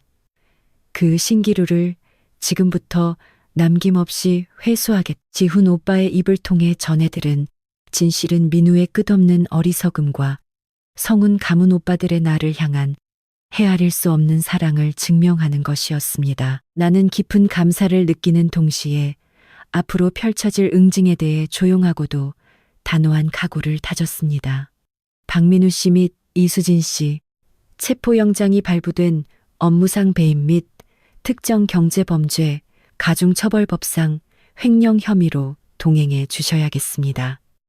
신우건설 본사 로비에 갑자기 10명이 넘는 서울경찰청 금융범죄수사대 수사관들이 들이닥쳤습니다. 맨 앞장선 사람은 날카로운 눈빛을 가진 베테랑 형사였습니다. 그들의 손에는 법원에서 방금 발부받은 붉은 직인이 찍힌 체포 및 압수수색 영장이 쥐어 있었습니다. 경찰, 왜 이렇게 빨리 민우는 그 자리에서 다리 힘이 풀려 차가운 대리석 바닥을 기어 다녔습니다. 통상적으로 거액의 기업 횡령 수사는 계좌 추적과 증거 확보에만 수개월 혹은 수년이 걸립니다. 그것이 사태가 발각된 지 불과 몇 시간 만에 긴급 체포에 준하는 강제 수사로 이어진 것입니다. 이 역시 큰오빠 한도윤 의원의 사법 권력에 대한 막강한 영향력과 셋째, 오빠 지훈이 사전에 완벽하게 준비해둔단 1mm의 오차도 없는 빈틈없는 증거 서류들의 결과였습니다. 네, 내가 아니야. 전부 저기 있는 이수진 비서가 단독으로 저지른 짓이라고 민우는 수사관에게 양팔을 잡히자 필사적으로 옆에 있던 수진을 손가락질하며 악을 썼습니다. 나는 전무로서 저 여자를 전적으로 믿고 법인 인감과 통장을 맡겼을 뿐이야. 회사 돈을 빼돌린 건 저 여자라고 난 억울한 피해자야. 무슨 소리를 하시는 거예요? 이 비겁한 인간아, 수진이 발작하듯 비명을 질렀습니다. 당신이 나한테 내연녀 유지비 명목으로 강남 아파트를 사주고 해외 명품 쇼핑 자금을 대라고 지시했잖아요. 이중 장부를 조작하라고 시킨 것도 전부 당신 지시였어요. 형사님, 제가 가지고 있는 모든 통화 녹취록이랑 메시지 내역 전부 제출할게요. 그러니까 저만은 선처해 주세요. 닥쳐 이 불여우가 감히 날 배신해. 민우는 체면을 내팽개치고 수진을 향해 주먹을 휘두르려 했습니다. 하지만 그 움직임은 건장한 수사관들에 의해 순식간에 제압당했습니다. 가만히 계세요. 죄질이 아주 불량하군. 형사의 냉정한 일갈이 로비에 울렸습니다. 박민우 씨, 당신의 업무용 PC와 자택 개인 금고에서 이미 치명적인 횡령 증거물들이 전부 압수되었습니다. 빠져나갈 구멍은 없습니다. 서에 가서 자세히 얘기 나누시죠. 싫어. 난 전무이사야. 내가 왜 이런 꼴로 세상 사람들에게 손가락질 받아야 하냐고. 민우의 손목에 차가운 은빛 수갑이 채워졌습니다. 철컥하는 묵직한 금속 소리가 울린 순간 민우가 평생의 자랑으로 여기던 화려한 엘리트 전무로서의 인생은 완전히 종말을 맞이했습니다. 그 모습을 유라는 몸을 부들부들 떨면서 지켜보고 있었습니다. 거짓말이야. 이런 전과자 쓰레기가 내 약혼자였다니. 대산건설을 이끌 차기 사장 후보였다니. 내 약혼자 따위는 이제 세상 어디에도 없다. 최상철 회장이 머리를 쥐어뜯으며 유라에게 고함을 질렀습니다. 우리 회사도 방금 주거래 은행으로부터 당좌 거래 정지 통보서를 받았다. 성운 가문이 본격적으로 우리를 밟기 시작한 거야. 우리 회사와 관련된 모든 프로젝트 자금이 동결되었고 협력사들은 일제히 거래를 끊었. 대산건설은 당장 내일 서울회생법원에 파산 신청을 넣어야 해. 아버지, 파산 신청이라니요. 그럼 우리는 어떻게 되는 거예요? 어떻게 되긴 어떻게 돼. 집도 고급 외제차도 명품들도 모조리 압류당하고 네가 자랑스럽게 여기던 사장 따님 자리도 하루아침에 시궁창으로 곤두박질 치는 거지. 모든 건 네가 겁도 없이 성운 가문 아가씨에게 그따위 무례한 짓을 저질렀기 때문이다. 싫어. 그런 거 절대 싫어요. 난 예쁜 명품 옷을 입고 최고급 차를 타면서 모두가 부러워하는 상류층 삶을 살아야 한단 말이에요. 유라는 입고 있던 고급 드레스를 쥐어뜯으며 어린아이처럼 울부짖고 발버둥을 쳤습니다. 하지만 그 추악한 모습을 동정하거나 도우려 하는 사람은 단 한 명도 없었습니다. 로비에 남아있던 파티 참석자들도 엮이면 같이 파멸한다는 것을 직감하고 그들 곁을 피해 빠른 걸음으로 빌딩을 빠져나갔습니다. 지은아, 제발 살려줘. 내가 잘못했어. 네가 시키는 대로 다 할게. 우리 하은이한테 다시 한 번만 아빠라고 부르게 해줘. 호송차에 실려가면서도 민우는 하늘을 향해 내 이름을 목 놓아 외쳤습니다. 하지만 그 비굴한 목소리가 내게 닿는 일은 두 번 다시 없었습니다. 스스로의 오만함과 탐욕으로 쌓아 올린 허상의 탑, 그것이 성운 가문이라는 진짜 권력 앞에서 흔적도 없이 무너져 내리는 것을 그들은 그저 끝없는 절망 속에서 지켜볼 수밖에 없었던 것입니다. 다음 날 아침 서울의 하늘은 어젯밤에 거센 비바람이 거짓말이었던 것처럼 눈이 시리도록 파랗게 갠 청명한 가을 날씨였습니다. 성북동 본가의 정원이 내다보이는 온실 테라스에서 나는 따뜻한 홍차를 마시며 아침 조간신문 일면을 조용히 내려다보고 있었습니다. 신우건설 전무 30억 원 대형 횡령 혐의로 구속 수사. 중견건설사 대상건설 부채 1조 5천억 원 감당 못해 최종 부도 파산 신청 신문에는 민우의 구속 소식과 최상철 회장의 몰락이 대서특필되어 있었습니다. 세간 사람들은 급성장하던 신흥 기업들의 갑작스러운 연쇄 도산에 놀라워하는 눈치였지만 그 이면에서 보이지 않는 손으로 선을 조종한 것이 성운 가문이라는 사실을 아는 이는 대한민국 정재계의 극소수 최상류층 뿐이었습니다. 지은아, 푹 잤니 다정하고 따뜻한 목소리와 함께 테라스로 들어온 사람은 둘째 오빠 한서준이었습니다. 대한민국 경제를 좌지우지하는 메가뱅크 대한은행의 부행장인 서준.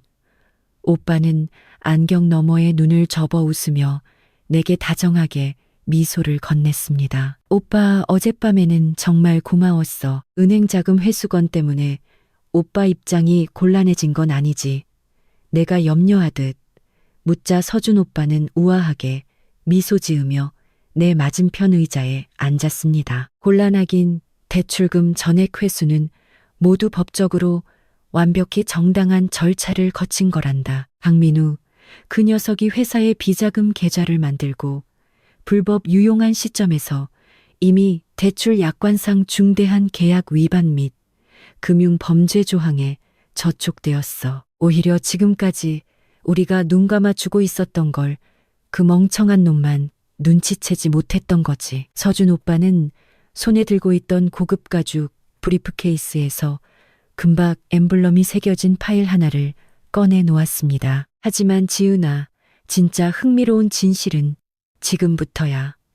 내게 아직 말하지 않았던 가장 중요한 사실이 있단다. 가장 중요한 사실. 고개를 갸웃거리는 내게 서준 오빠는 파일을 열어 안에 담긴 새로운 법인 등기부등본을 보여주었습니다. 그곳에 적힌 회사명은 내가 결혼하기 전 운영했던 디자인 사무소에 그립고 친숙한 이름이었습니다. 아틀리에 지은.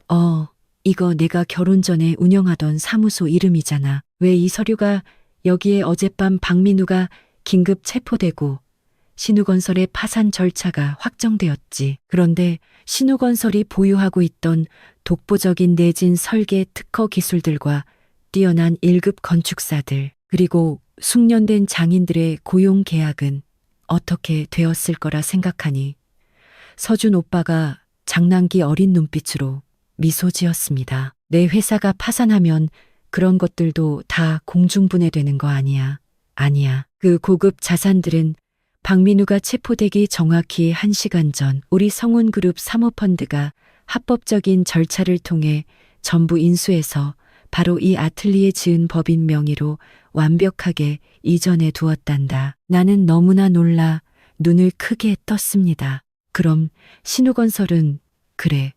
어젯밤 유라 일행이 자기들 회사라고 앞으로 자신들이 지배할 거라고 떠들던 신우건설은 이미 알맹이가 텅 빈 껍데기였던 거야. 그들이 목숨 걸고 지키려 했던 건 거액의 부채와 불법 횡령 증거들만 남은 침몰하는 난파선의 껍질뿐이었지. 서준 오빠의 설명을 듣고 나는 온몸에 소름이 돋는 듯한 깊은 감동을 느꼈습니다. 오빠들의 복수는 단순히 적을 파괴하고 짓밟는 것에서 끝나지 않았습니다. 적들이 가로챘던 진짜 가치 있는 자산만을 완벽하게 추출하여 다시 나에게 최고의 선물로 되돌려준 것입니다. 그것뿐만이 아니야, 지은아.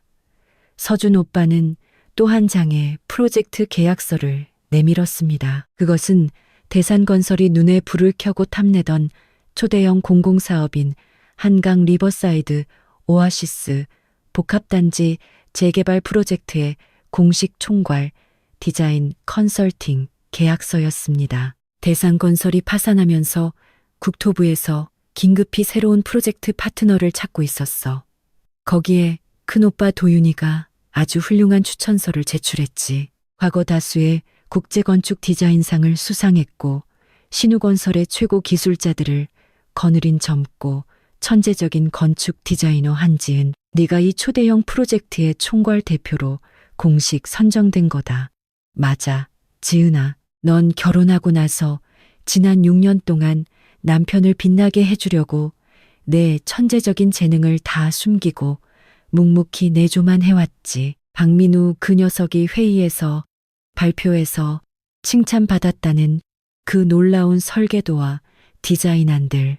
사실은 전부 네가 밤을 새워가며 대신 그려준 거잖아. 서준 오빠의 따뜻한 말에 내 눈에서 뜨거운 눈물이 왈칵 쏟아졌습니다. 그랬습니다. 민우가 자신의 천재적인 능력이라며 떠벌리던 모든 디자인과 아이디어들은 내가 가정을 지키며 남편의 성공을 위해 대가 없이 제공했던 내 영혼의 산물들이었습니다. 민우는 내 재능을 훔쳐 자기 공으로 포장하면서 끝내 나를 가치 없는 촌스러운 주부라 모욕하고 짓밟았던 것입니다.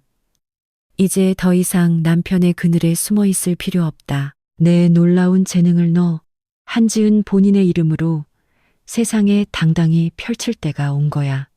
우리 하은이도 자기 엄마가 대한민국을 대표하는 랜드마크 프로젝트의 총괄 리더라는 사실을 아주 자랑스러워 할 거다. 온실 테라스 창문으로 쏟아지는 눈부신 가을 햇살이 계약서에 적힌 내 이름 한지은이라는 세 글자를 찬란하게 비추고 있었습니다. 나는 천천히 깊은 심호흡을 했습니다. 잃어버렸던 6년의 세월을 되찾고 나와 하은이의 진짜 아름답고 새로운 인생이 지금 이 순간 최고의 형태로 다시 시작되려 하고 있었습니다. 폭풍 같던 밤으로부터 정확히 한 달의 시간이 흘렀습니다. 서울 광화문 중심가 최첨단 고층 빌딩 최상층에 새롭게 자리 잡은 건축 디자인 전문회사 아틀리에 지은의 넓고 세련된 사무실, 통유리 창문 밖으로는 앞으로 내가 직접 디자인을 총괄하게 될 한강의 물결과 도심의 전경이 한눈에 내려다 보였습니다. 한지은 대표님, 수정에서 보내드린 리버사이드 복합단지 디자인안에 대해 국토교통부 담당 관료분들께서 극찬을 보내오셨습니다. 고마워요. 기술 엔지니어링 팀과 현장 소장님들께도 즉시 내용을 공유해서 차질 없이 진행해줘요. 나는 핏이 완벽하게 떨어지는 네이비 컬러의 맞춤 팬츠 슈트를 입고 직원들에게 빠르고 명확하게 지시를 내리고 있었습니다. 과거 촌스럽고 기가 죽어 있던 전업주부의 모습은 어디에도 없었으며 그곳에는 수백억대 초대형 프로젝트를 진두지휘하는 젊은 리더로서의 늠름하고 지적인 아름다움만이 빛나고 있었습니다. 엄마 오늘 일도 파이팅 사무실 한쪽에 마련된 최고급 키즈 플레이룸에서 하은이가 환하게 웃으며 손을 흔들어 주었습니다. 하은이의 표정에서는 그날 밤 로비에서 겪었던 공포와 상처가 완전히 씻겨 나갔으며 새로 옮긴 최고급 명문사립 유치원에서 매일 친구들과 행복한 시간을 보내고 있었습니다. 모든 것이 가장 이상적이고 완벽한 궤도를 따라 돌아가고 있던 그날 오후의 일이었습니다. 저 대표님 죄송합니다만 한지은 대표님을 꼭 뵙고 싶다며 막무가내로 찾아온 손님이 있습니다. 안내 데스크의 여직원이 난감하다는 표정으로 대표실 문을 열고 들어왔습니다. 사전 예약은 없으신데 예전에 박민우 씨라고 본인을 소개하는 남자가 그 이름을 들은 순간 화기애애하던 사무실의 공기가 한순간에 차갑게 얼어붙었습니다. 강 비서가 즉각 내 앞을 막아서며 아가씨 들여보낼까요? 아니면 보안 요원들을 시켜 경찰에 인계할까요? 하고 물어왔지만 나는 조용히 손을 들어 제지했습니다. 아니요, 강 비서님, 들어오게 하세요. 그 사람과는 법적으로 완벽하게 마침표를 찍어야 할 마지막 절차가 남아 있으니까요. 잠시 후 대표실의 무거운 드레스룸 도어가 열렸습니다. 안으로 발을 들여놓은 사내의 모습을 본 순간 사무실 직원들은 일제히 경악을 금치 못했습니다. 한때 명품 브랜드 정장을 자랑스럽게 빼입고 거들먹거리던 전무 박민우의 모습은 눈을 씻고 찾아봐도 없었습니다. 그가 걸친 정장은 구겨지고 흙먼지에 더러워져 있었으며 머리는 떡지고 헝클어져 있었습니다. 볼살은 흉측하게 쑥 빠졌고 퀭한 눈빛에서는 패배자와 전과자의 비참한 냄새가 풀풀 풍기고 있었습니다. 민우는 구속 수사 중 사선 변호사 비용조차 대지 못해 국선 변호인의 도움으로 보석금을 내고 겨우 가석방으로 풀려난 상태였습니다. 하지만 자신의 전 재산은 횡령 배상금으로 법원에 가압류당했고 살던 강남 한강뷰 아파트에서도 강제 퇴거당해 당장 내일 끼니조차 걱정해야 하는 최하층 노숙자 신세로 전락해 있었던 것입니다. 지은아, 민우는 대표실 안으로 들어오자마자 눈부시게 변한 내 모습을 보고 그 자리에 푹 쓰러지듯 무릎을 꿇었습니다. 지은아, 정말 너 맞니? 왜 이렇게 아름다워진 거야? 완전히 다른 사람 같아. 민우는 징그럽게 내게 매달리려 손을 뻗었지만 강 비서를 비롯한 건장한 경호 요원들이 즉각 그 앞을 거칠게 가로막았습니다. 박민우 씨, 한지은 대표님의 옥체에 함부로 손대지 마십시오. 지은아, 제발 내 말 좀 들어줘. 민우는 바닥에 이마를 찌으며 처절하게 눈물을 쏟아냈습니다. 내가 정말 미쳤었어. 내가 신우건설에서 그렇게 찬사받았던 건축 디자인안들 전부 네가 밤새 그려줬던 것들이잖아. 네가 떠나고 나니까 난 단 한 장의 도면조차 제대로 그릴 수가 없게 됐어. 난 네가 꼭 필요해. 내 천재적인 재능과 내 사랑이 없으면 난 살아갈 수가 없다고. 나는 책상에 팔꿈치를 괴고 싸늘한 눈빛으로 그 꼴싸나운 바닥을 내려다 보았습니다. 그의 구차하고 이기적인 눈물을 보아도 내 심장에는 단 한 점의 동정심이나 파문조차 잃지 않았습니다. 지은아, 우리 다시 시작하자. 우리 아직 법적으로 부부잖아. 하은이도 아빠가 없으면 아빠 없는 아이라고 손가락질 받고 외로울 거 아니야. 내가 개과천선해서 이번에야말로 너랑 하은이 평생 왕비처럼 모시고 행복하게 해줄게. 그러니까 이 아틀리에 지은의 부대표 자리에 나를 앉혀줘. 내 남편이자 파트너로서 내가 다시 한번 업계 최고 자리에 서게 해달라고 끝까지 자기중심적이고 망상에 빠진 이기적인 헛소리뿐이었습니다. 그는 자신이 지금 어떤 처지에 놓여 있는지 아직도 근본적으로 파악하지 못하고 있었습니다.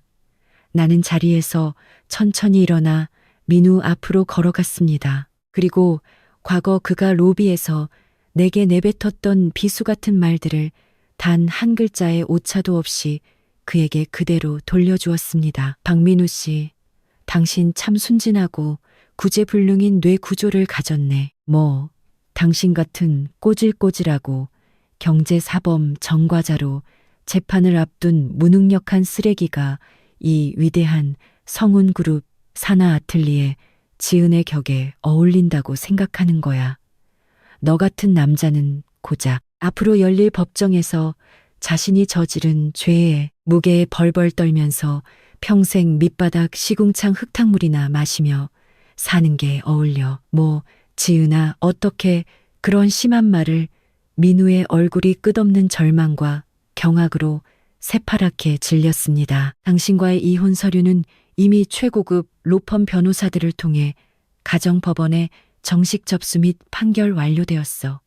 친권과 양육권은 100% 당연히 내게 있고 당신에게는 앞으로 당신이 회사에서 빼돌린 횡령금 30억 원에 대한 전액 배상 책임과 나와 하은이에게 입힌 정신적 피해 보상 위자료까지 합쳐 수십억 원의 막대한 집행 채무가 기다리고 있어. 파산 신청을 해도 불법 행위로 인한 손해배상 채무는 법적으로 면책되지 않아. 당신은 평생 그 채무의 굴레를 짊어지고 밑바닥 지옥에서 기어 다니게 될 거야.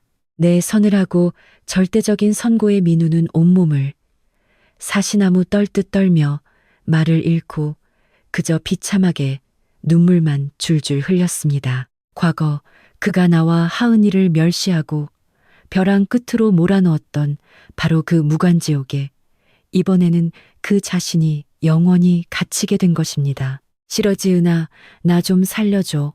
제발 처남들한테 부탁해서 배상 소송만은 취하해 달라고 해줘. 민우는 짐승 같은 괴성을 지르며 바닥을 기어와 내 명품 구두 끝을 붙잡으려 했습니다. 하지만 그 더럽고 구차한 손길은 강 비서가 냉혹하게 내디딘 구둣발에 의해 무자비하게 차단되었습니다. 박민우 씨, 한지은 대표님에 대한 이 이상의 접근은 법원에서 발부한 접근금지 가처분 명령에도 위반됩니다. 조용히 끌려나가시겠습니까? 아니면 물리력으로 제압해 드릴까요? 강 비서가 눈짓을 보내자 대기하고 있던 체격 좋은 경호원 2명이 민우의 양 겨드랑이를 거칠게 낚아채어 짐짝처럼 들어 올렸습니다. 이거 놓으라구나, 박민우야. 내가 이렇게 비참하게 끝날 남자가 아니라고, 내가 다시 사장이 될 거라고.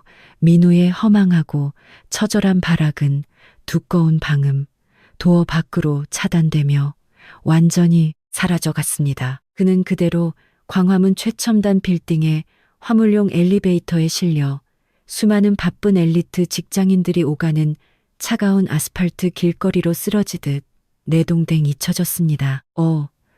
저 사람 뉴스에 나왔던 그 신우건설 횡령범 전무 아니야.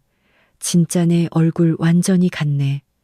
꼴 지나가던 시민들이 길바닥에 주저앉아 엉엉 우는 민우를 알아보며 스마트폰 카메라를 들이대고 셔터를 눌러댔습니다. 한때 수입차를 몰며 으스대고 약자를 짓밟던 남자는 이제 대한민국 온 인터넷 커뮤니티의 조롱거리가 된 최하층 전과자로 전락해 2번 다시 재기할 수 없는 나락으로 떨어져 버린 것입니다.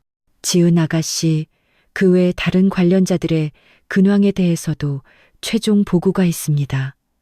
강 비서가 태블릿 PC 서류를 들고 정중히 아뢰었습니다. 먼저 대상건설 최유라 씨는 친정회사의 최종 파산과 함께 명의로 된 모든 자산을 압류당했습니다. 현재 보증금 없는 월세 30만 원짜리 비과세는 단칸방 다세대 주택에 살며 밤낮 없이 빚 독촉에 시달려 지금까지 자신이 벌레 보듯 무시했던 식당 불판 닦기와 허드레실 일용직에 종사하고 있다고 합니다. 평생 사치만 부리던 유라 씨한테는 그야말로 지옥 같은 자업자득이네요.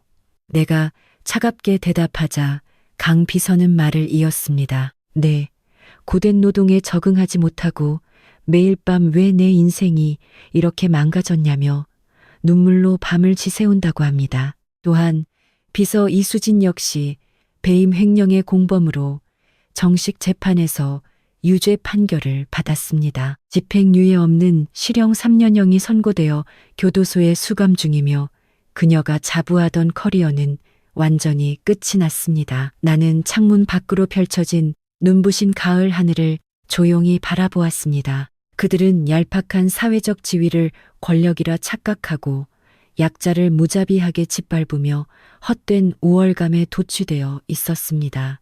하지만 진짜 거대한 힘과 명예를 가진 자들에게 송곳니를 드러낸 대가로 그들의 존재 자체가 안개처럼 흔적도 없이 흩어져 버린 것입니다. 이것으로 모든 불순물들이 깨끗이 청소되었습니다. 지은 아가씨, 강 비서가 만족스러운 듯 고개를 숙였습니다. 네, 오빠들과 강 비서님 모두 정말 고마워요. 하지만 앞으로는 나 한지은 본인의 힘으로 당당히 걸어갈 거예요. 성운 그룹의 막내딸이 아닌 독립된 한 명의 건축가이자 어머니로서 말이죠. 나는 플레이룸에서 즐겁게 그림을 그리고 있는 사랑스러운 딸 하은이에게로 다가갔습니다. 하은이가 도화지에 정성껏 그리고 있는 그림 속에는 웅장하고 멋진 고층 빌딩과 그 앞을 다정하게 손잡고 걷는 행복한 웃음 가득한 나와 하은이의 모습이 있었습니다. 그곳에는 더 이상 우리 모녀의 평화를 위협하는 어두운 그림자 따위는 단 하나도 존재하지 않았습니다. 엄마, 이 거대한 빌딩 엄마가 짓는 멋진 일 맞지?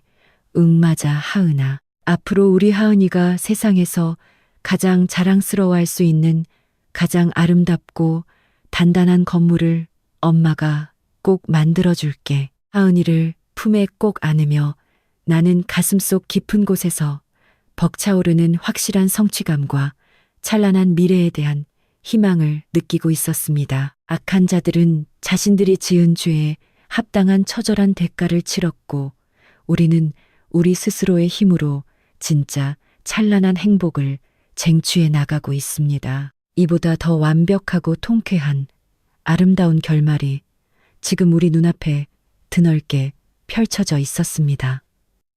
그로부터 3년이라는 영광스러운 세월이 흘렀습니다. 상쾌한 강바람이 불어오는 서울 한강변 중심부의 눈부시게 화창한 어느 날 오후, 파란 하늘과 한강의 물결이 완벽하게 조화를 이루도록 설계된 최고급 유리와 원목 디자인의 랜드마크 복합문화단지.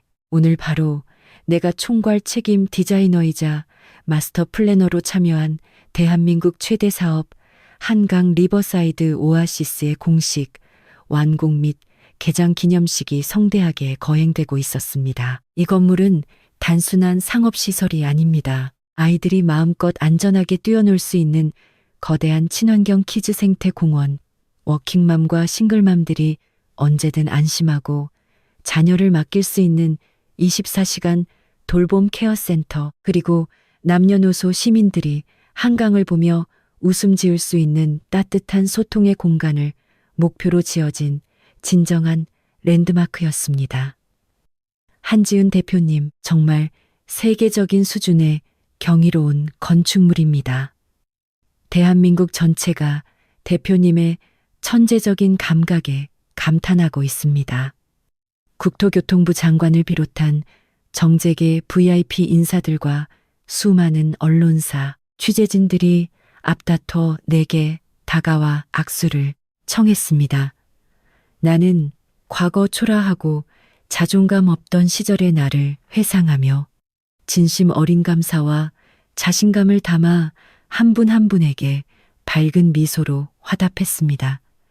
지은아, 정말 훌륭하고 자랑스럽. 몰려든 취재진을 뚫고 내게로 당당히 걸어온 사람들은 다름 아닌 큰오빠 도윤, 둘째 오빠 서준, 그리고 셋째 오빠 지훈이었습니다. 대한민국의 정계와 경제계, 그리고 정보계를 움직이는 거물급 오빠들 3명이 여동생의 영광스러운 자리를 축하하기 위해 바쁜 일정을 모두 비우고 한자리에 모여준 것입니다. 오빠들 정말 바쁜데 여기까지 와준 거야. 당연하지, 한지은. 인생 최고의 랜드마크 작품이 이렇게 멋지게 완성되었는데 국회 일정이고 뭐고 다 팽개쳐서라도 달려와야지. 큰오빠 도윤이 국회에서 보여주던 날카로운 카리스마를 벗어던지고 눈웃음을 지으며 다정하게 말했습니다. 이 프로젝트의 메인 금융 지원을 맡은 건 내 은행원 인생 최고의 자랑이자 보람이었단다. 둘째, 오빠 서준이 내 어깨를 다정하게 토닥여 주었습니다. 그리고 평소 공식 석상에 절대 얼굴을 드러내지 않는 그림자 지배자 셋째, 오빠 지훈이 내 앞에 서서 묵묵하고 깊은 미소를 지어 보였습니다. 지은아, 배은망덕한 놈에게 짓밟렸던 너의 재능이 이렇게 수십만 사람을 행복하게 만드는 위대한 공간으로 부활했다. 우리 오빠들의 눈이 틀리지 않았구나. 오빠들이 언제나 나를 믿고 뒤에서 지켜봐 주었기 때문이야. 정말 고마워. 나는 오빠들의 넘치는 따뜻한 사랑에 가슴이 벅차올라 눈물이 쏟아지려는 것을 필사적으로 꾹 참았습니다. 엄마, 바로 그때 많은 사람들 사이에서 천사같이 청아한 목소리가 울려 퍼졌습니다. 어느덧 9살 초등학생이 된 사랑스러운 딸 하은이가 내 품으로 달려왔습니다. 제법 숙녀티가 나는 하은이는 순백의 아름다운 원피스를 입고 눈부시게 빛나고 있었습니다. 하은이의 작은 손에는 고급스러운 벨벳 상자가 꼭 쥐어 있었습니다. 엄마, 완공 진심으로 축하해. 이건 하은이가 엄마한테 주는 특별한 선물이야.